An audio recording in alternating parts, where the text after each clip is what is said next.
I want to talk about this right here. It says price versus prize.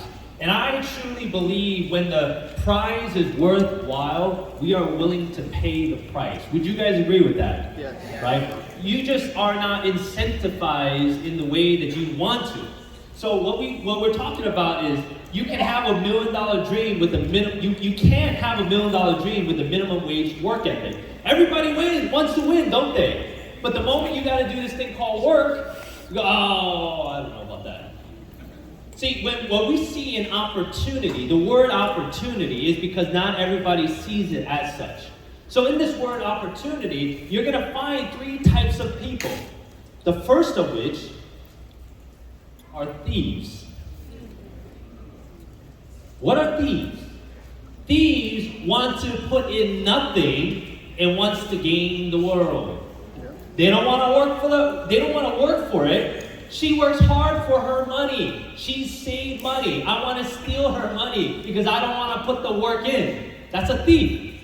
But it's not just in a monetary sense. There are a lot of people who wants to steal your time.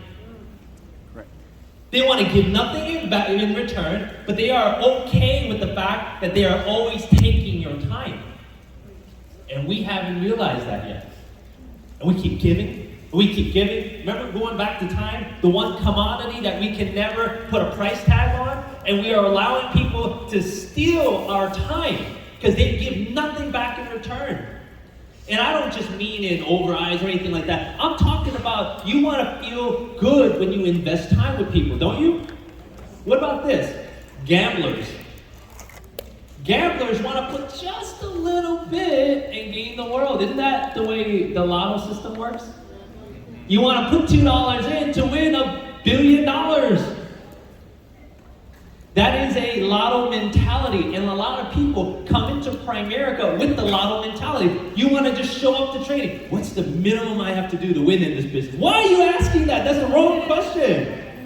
Could you imagine if before I get married with my wife, I go, honey, before we do this wedding vow thing, what's the least amount that I have to do as a husband so that we don't get a divorce?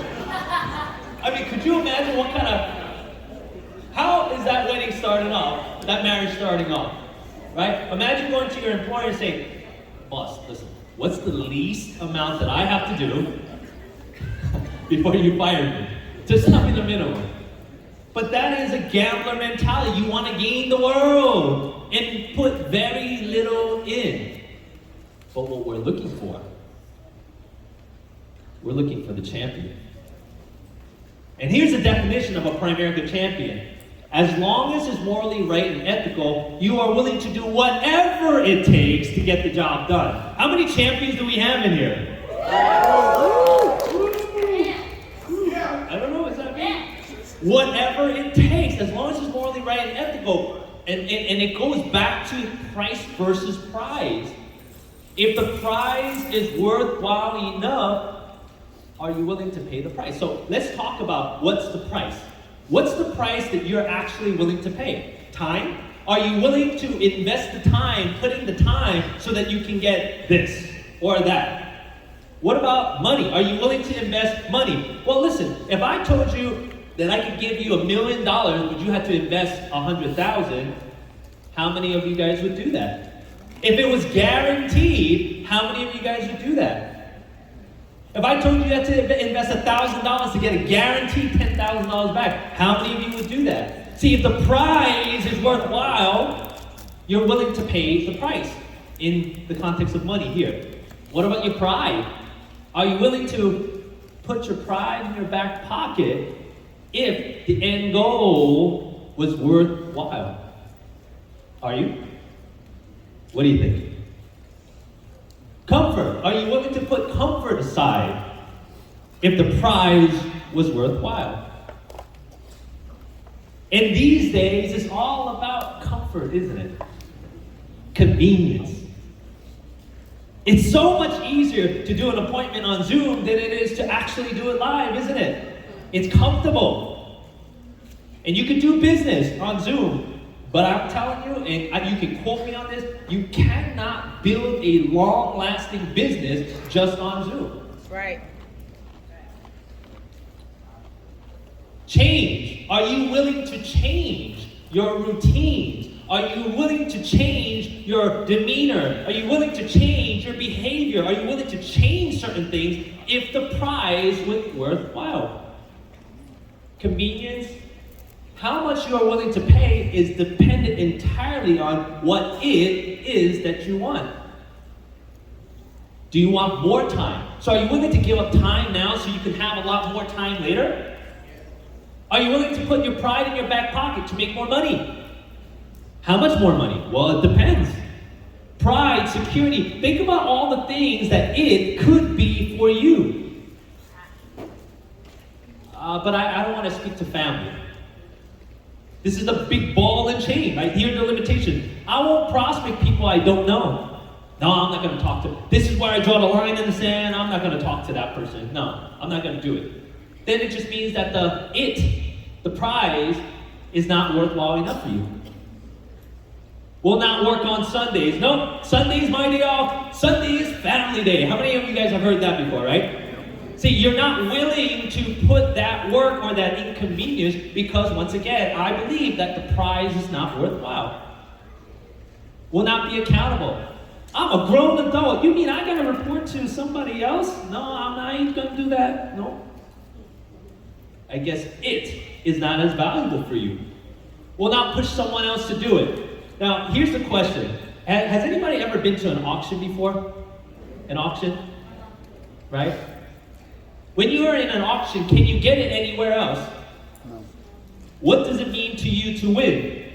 Is there a minimum bid? Is there a maximum bid for you? Why this question is relevant is an auction is how much more are you willing to pay compared to the other person? You heard Jen's story. Are you willing to go through what she went through to have what she's gonna have? And some people are like, nope, that's where I draw a line. I'm not willing to take the bus. Nope, not gonna do it. That's why you won't have what she's gonna have.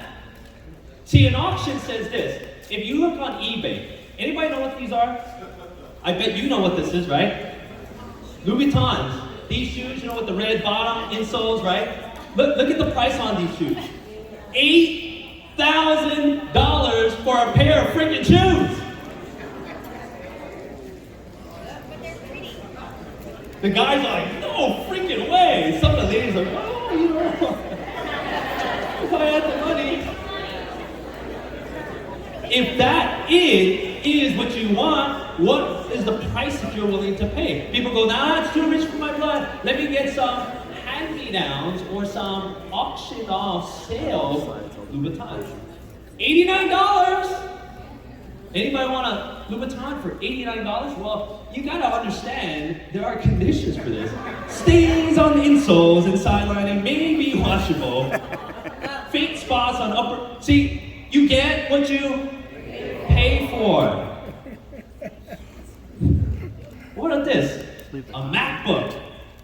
Latest, greatest, $5,407. Are you willing to pay this? No, who wants to pay that kind of money for a computer? Depends. Some of you guys are like, well, what's the specs? I'll pay that. You want to get a cheaper MacBook? $271. This is like 10 years ago MacBook. Hey, as long as it runs. What about this? $699,000 for this Mercedes.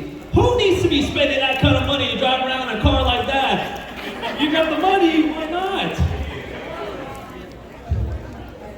What a waste. Depends who you ask. You can get a Mercedes called 10 grand, but it has like 200,000 miles on it. You get what you pay for. I want to do something really quick, and we're going to do an auction here, a Primerica auction. I'm going to start the bidding at 10 recruits. Now the prize here is an RVP contract. You ready? Okay, I need full audience participation here. All right, we're going to bid RVP contract here for 10 recruits. Anybody 10 recruits? 10 recruits. Why you 10 recruits? We got one there, we got two here. 10 recruits, 10 recruits. All right, we're going to start the auction at 15 recruits. Anybody? 15 recruits. I see a gentleman up here, 15 recruits. Anybody? 20 recruits. 20 recruits for RVP contract. There's only one RVP contract up here, 20 recruits. Who's here? 20 recruits. Anybody? 30 recruits. Anybody? 30 recruits. We got 30 recruits right down there. 30 recruits. 30 recruits for this RVP contract. We got only one RVP contract here. 50 recruits. Anybody? 50 recruits. 50 recruits. The young lady over here, 50 recruits. And some of you guys are like, ooh, I don't want to do 50 recruits. Ain't worth it. Yeah. That's where we lose people. That it doesn't seem valuable enough for convenience, comfort, pride, money, time. If the it is worthwhile, then it is something that you will fight tooth and nail for. True. And the next slide I want to share with you is just really the overall takeaway, and I want to sum everything up. So what is it that we're hoping to accomplish here? And I talk about why it's worth it, and here's the beauty of why it's worth it. It can mean a lot of different things for a lot of different people. For me personally, I like to travel. Traveling is something, I got bitten by the bug. I love to travel. And fortunately, my wife loves to travel too. And I love making her feel happy. And so here's the concept here. Underpaid and overworked in Primerica so that you can become overpaid and underworked. Underpaid and overworked so that you can become overpaid and underworked. 48 grand last month.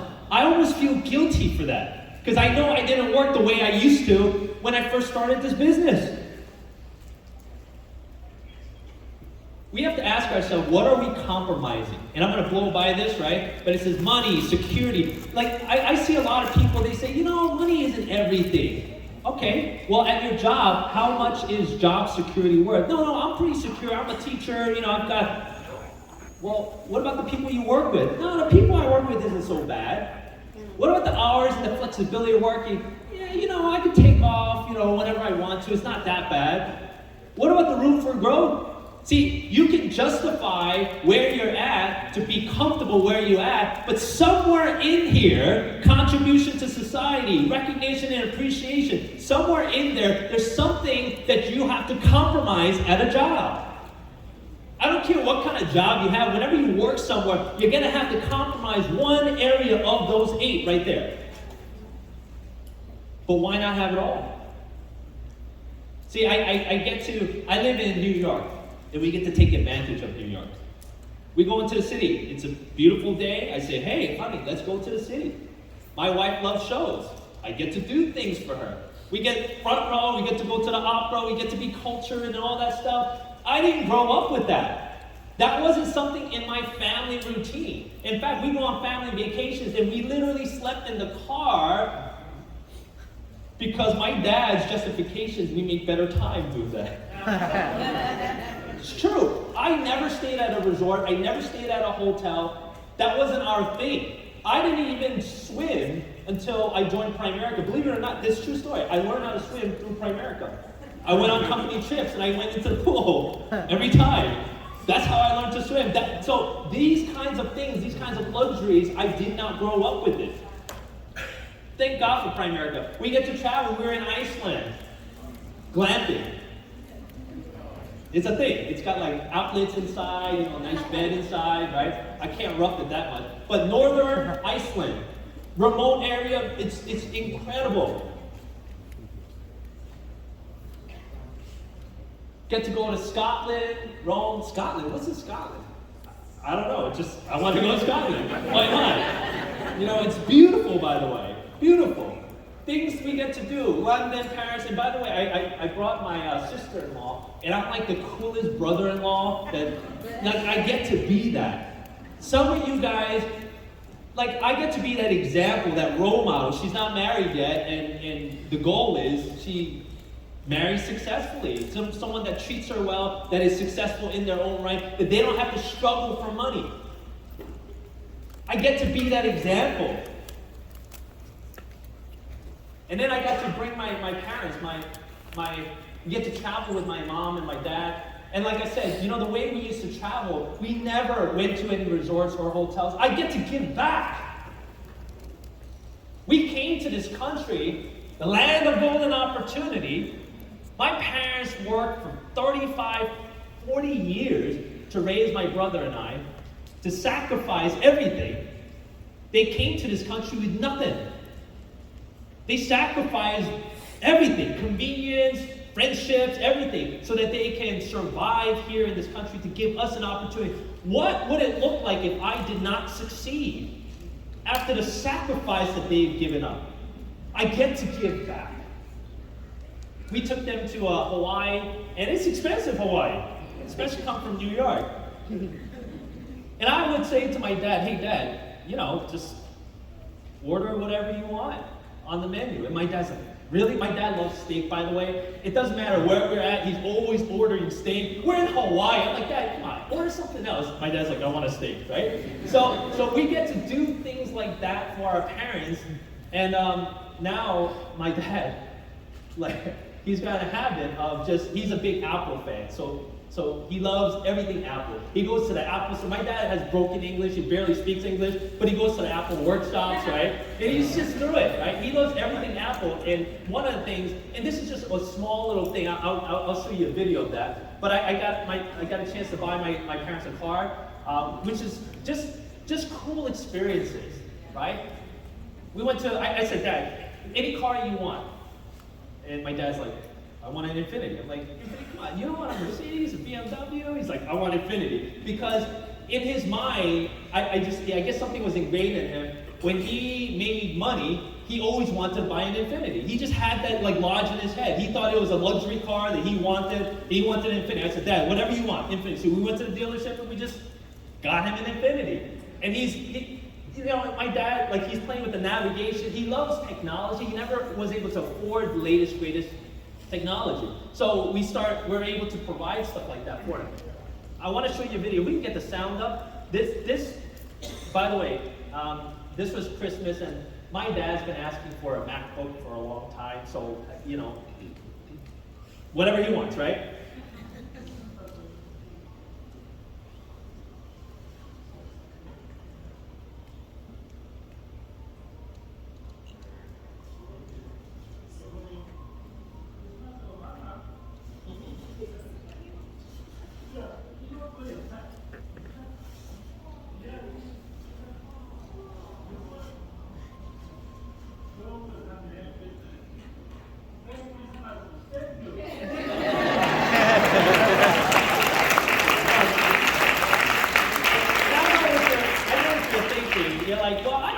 Parents a MacBook too. I have a job.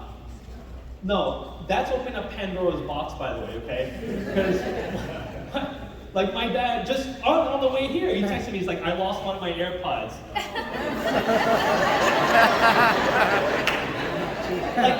Sometimes I feel like I'm raising kids. My dad, he's got so many wants to.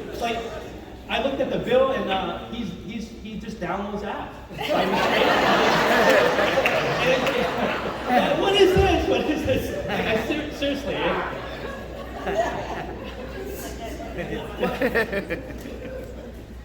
But I get to do those kinds of things with no limitation. With no limitation. I may say, oh, what is this? But then after that, all right, fine. Because I'm not concerned about things like that. And then there are the Primerica, just like the rewards, the recognition that you get, the appreciation that you get. The team members, the people that we get to help, is not just about us anymore. Our goals, our mission statement has evolved, it's changed throughout the years. The profound effect that you can create on other people's lives.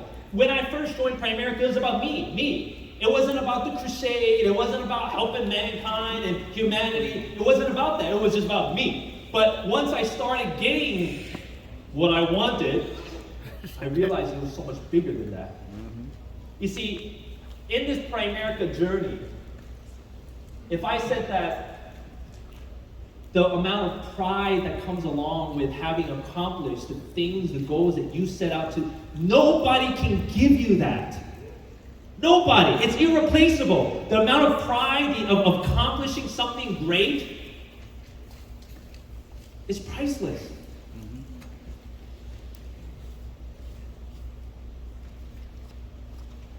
You get to be the hero in your family. You get to be the one that they call whenever there's issues. When they need money, when they need support, when they need help. You get to be that person. Do you want to be that person? It's not all about money, but damn it, the money really helps and affects a lot of people. If it's not about the money for you, let it be for other people. You pay the price so that everybody around you can live the kind of lives that they want to, through you. That's the opportunity that we have here. You just have to pay the price so that the prize becomes worthwhile. I want to thank the leadership in here. It is really a blessing and an honor to be here to share my story and for you actually to listen. But the biggest, greatest compliment to me would be for you guys to succeed. To take something, an idea, a perspective that you might have gotten from us and run with it. When I see you at the convention, when I see you at the next company trip, just high-five me and say, hey, you were at my school. Win. Succeed. Progress. Proud to be your teammate, guys. Thank you very much.